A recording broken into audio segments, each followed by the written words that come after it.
Islam is often misunderstood as a new religion that emerged just 1,400 years ago. In truth, it has existed since the dawn of humanity, since the very first moment our ancestors walked the earth.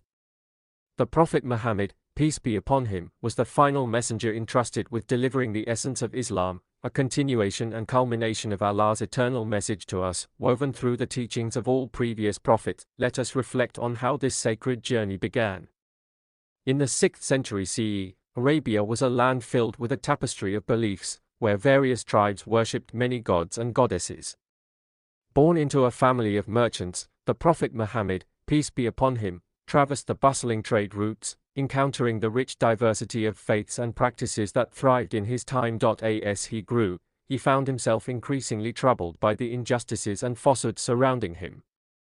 It was around the age of 40 that he began to receive profound visions, stirring within him a sense of purpose.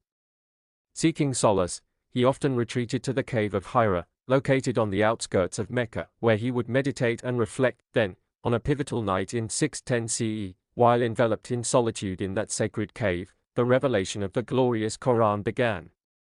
This moment marked the dawn of a new chapter, one that would guide humanity with wisdom and light for generations to come. The Night of Glory, known as Laylatul Qadr, is a deeply cherished occasion for Muslims, a night that resonates with profound significance. It marks the moment when the Quran was first revealed to the Prophet Muhammad, peace be upon him, by the angel Gabriel. Over 23 years, Allah unveiled the glorious Quran in its entirety, but it was on this extraordinary night that the first verses graced the world, laying the foundation of Islam. Although the precise date remains a mystery, it is believed to fall within the odd nights of the last 10 nights of Ramadan, the 9th month of the lunar calendar. This night is celebrated as the holiest, and for many, it is a time of intense prayer and devotion. Muslims around the globe dedicate themselves to worship, seeking the unparalleled blessings that this night bestows upon those with earnest hearts. In these moments of reflection and connection, we find a chance to grow closer to our faith and nurture our spirits. The story of the first revelation unfolds with profound intensity. The angel approached him with a simple request, to read. Yet, feeling unprepared, the prophet humbly replied, I do not know how to read. In that moment, the angel embraced him with a powerful grip, squeezing tightly until he could bear it no longer. Then, as gently as he had been seized, he was released, only to be asked again to read. Again, he responded with uncertainty, and once more, the angel drew him close, repeating the process until, overwhelmed, he felt the weight of the world upon him. Finally, after the third embrace, the angel spoke words that would resonate throughout time, read in the name of your Lord who created man from a clinging clot. Read, and your Lord is the most generous, who taught by the pen. In those fragile moments, Muhammad, peace be upon him, was left in a state of confusion, struggling to comprehend the gravity of what had just transpired. He turned to his beloved wife, Khadijah, seeking solace in her understanding heart. Her comforting presence bolstered his spirit as he continued to receive revelations, each one urging him to share the message of Islam with his people. However, the path ahead was fraught with challenges. Unlike Khadijah, the community around him was largely unsympathetic. Many rejected his message, fearing it would provoke their gods and threaten their prosperous trade routes. Yet, despite the mounting hostility, they held back from taking drastic measures against him, knowing well the influence of Khadijah and the protective stance of his uncle, Abu Talib, the chief of the Banu Hashim clan. This protective shield, however, was tested in the year 619 CE, a year marked by deep sorrow as both Khadijah and Abu Talib passed away. Their loss cast a shadow over his heart, and this moment became known as the Year of Sorrow. Following his mourning, Muhammad, peace be upon him, and his small band of followers faced the cruelty of the Quraysh tribe, who ruled Mecca. They endured physical persecution and carried the weight of their message in their hearts, standing firm against the tides of opposition that sought to silence them. In the year 620 CE, during the season of pilgrimage, a momentous meeting took place. Prophet Muhammad, peace be upon him, gathered with members from the city of Medina, sharing the divine message of Islam with them. His heartwarming words resonated deeply, igniting a flame of belief within them. They embraced Islam wholeheartedly, committing to carry this message back to their people, inspired by the hope of uniting the often divided tribes of Medina under the banner of faith. Their efforts bore fruit, and Islam began to flourish throughout the city. Just 2 years later, a courageous group of 73 men and 2 women journeyed over 400 kilometers from Medina to Mecca, seeking to pledge their allegiance to the Prophet. However, the tribes of Quraysh, alarmed by the growing influence of Islam, conspired to eliminate the Prophet. Yet, Allah revealed their sinister plots to Muhammad, granting him permission to leave for Medina. This pivotal journey became known as the Hijrah. In Medina, the Prophet continued to receive divine revelations through Angel Gabriel, sharing these messages with an expanding community of devoted followers. The essence of Islam spread like a gentle breeze, nurturing and strengthening the first Islamic community. This community was not merely a gathering of believers, it was a beacon of hope built on the principles of divine sovereignty, justice, mutual consultation, and accountability.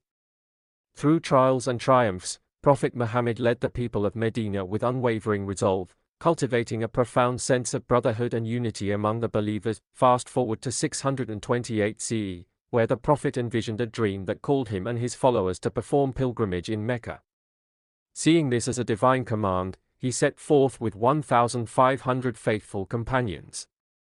Yet, the Quraysh tribe, fearing the appearance of weakness, sought to prevent this sacred entry. They sent messengers to negotiate, leading to a significant 10-year truce known as the Treaty of Hudaybiyah, named for the place where it was forged. This treaty marked a turning point, a moment of profound significance.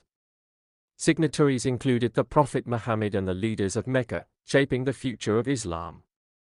It laid out essential terms: the Muslims would return to Medina but would be granted the chance to enter Mecca the following year for pilgrimage. They were allowed only sheathed swords for protection. Any Meccan who wished to join the Muslims would have to be sent back, while those from Medina wishing to migrate would be welcomed, and both sides pledged to refrain from hostilities during the treaty's duration. Furthermore, it allowed other tribes to join, choosing their allegiances freely. In these moments, hearts connected, and a community was forged, paving the way for a beautiful unity under the teachings of Islam. The significance of the Treaty of Hudaybiyah. The Treaty of Hudaybiyah stands as a monumental chapter in the history of Islam, resonating deeply with believers for various reasons.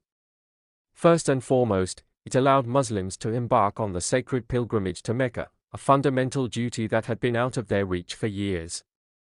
This moment was not just a physical journey. It was a profound victory that uplifted the spirits of the Muslim community, rekindling their hope and determination. Moreover, the treaty represented a pivotal shift in the long-standing conflict between Muslims and the Meccans. It granted both groups a chance to retreat from the brink of war and seek a peaceful resolution to their disputes. This truce revealed Prophet Muhammad's remarkable negotiating skills and unwavering commitment to peace. Although the terms were not entirely in favor of the Muslims, the Prophet understood that sometimes, the greater good requires sacrifice. His willingness to make concessions for peace exemplifies his wisdom and foresight. Lessons for Muslims today. The lessons from the Treaty of Hudaybiyah are timeless and resonate with Muslims facing challenges today. It teaches us the virtues of patience, perseverance, and unwavering trust in Allah's plan. The Muslims of that era endured countless struggles to establish their faith, yet they never lost hope. Their resilience serves as a beacon of inspiration, reminding us that with hope and steadfastness, we too can overcome obstacles. In a time when Arabian tribes were fragmented and often in conflict, Prophet Muhammad's message of monotheism and social justice united these groups under a common banner. This spirit of unity is still alive today, as Muslims from diverse backgrounds come together, finding solace and strength in their shared faith. The expansion of Islam. Under the guidance of Prophet Muhammad, the expansion of Islam flourished through a series of military victories that not only broadened the reach of Islam but also affirmed the validity of his prophetic mission. As the Muslim community grew, so did its influence, transforming Islam into a major world religion. The Prophet emphasized tolerance towards other faiths, allowing communities that allied with Muslims to practice their beliefs freely while still receiving protection. This coexistence led to a vibrant society where ideas mingled, and art, science, and culture thrived. The legacy of Prophet Muhammad the passing of Prophet Muhammad in 632 CE marked a profound loss but also the culmination of his efforts over 23 years.